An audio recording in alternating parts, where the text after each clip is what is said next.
quail một chó hơi nha, năng mỏ quá nha. Cho một cái, cho lọt nữa nè. Wow, kia quá nha.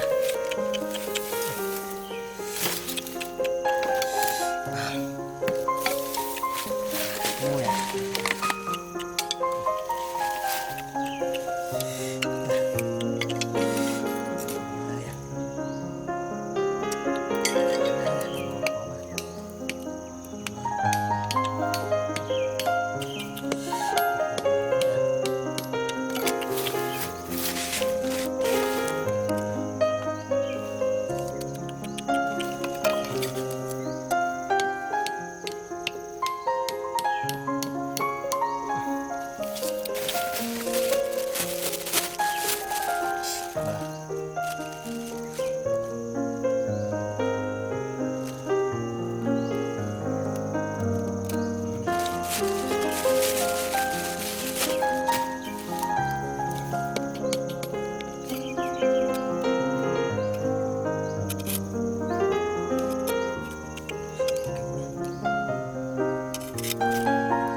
Trời mẹ hú nha.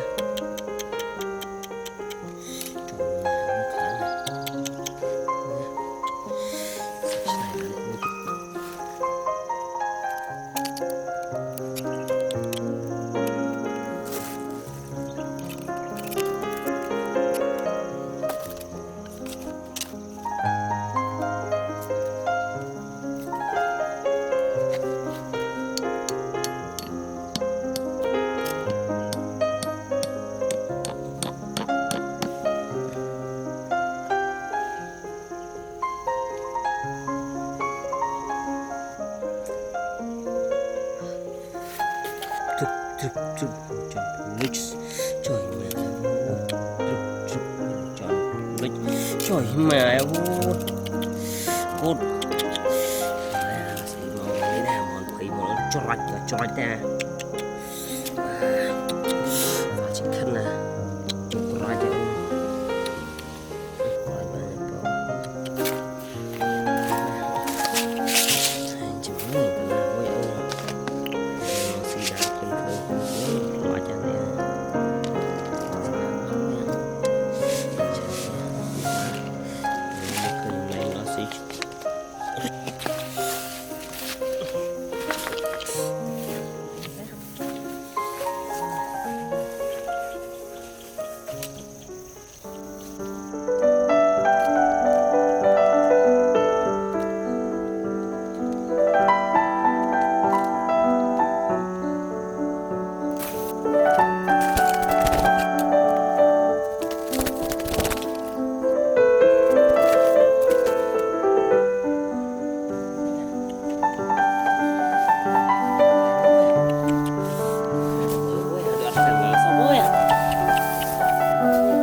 quail. Wow ơi, cả lên này ôi à, ôi dạ. Trời ơi à. Wow. Trời ơi dạ. Wow. Thật trời ơi dạ. Trời ơi à. Đã đi sâu à. Trời mai đã mòn prey sót chọc cái lời à. Sao quail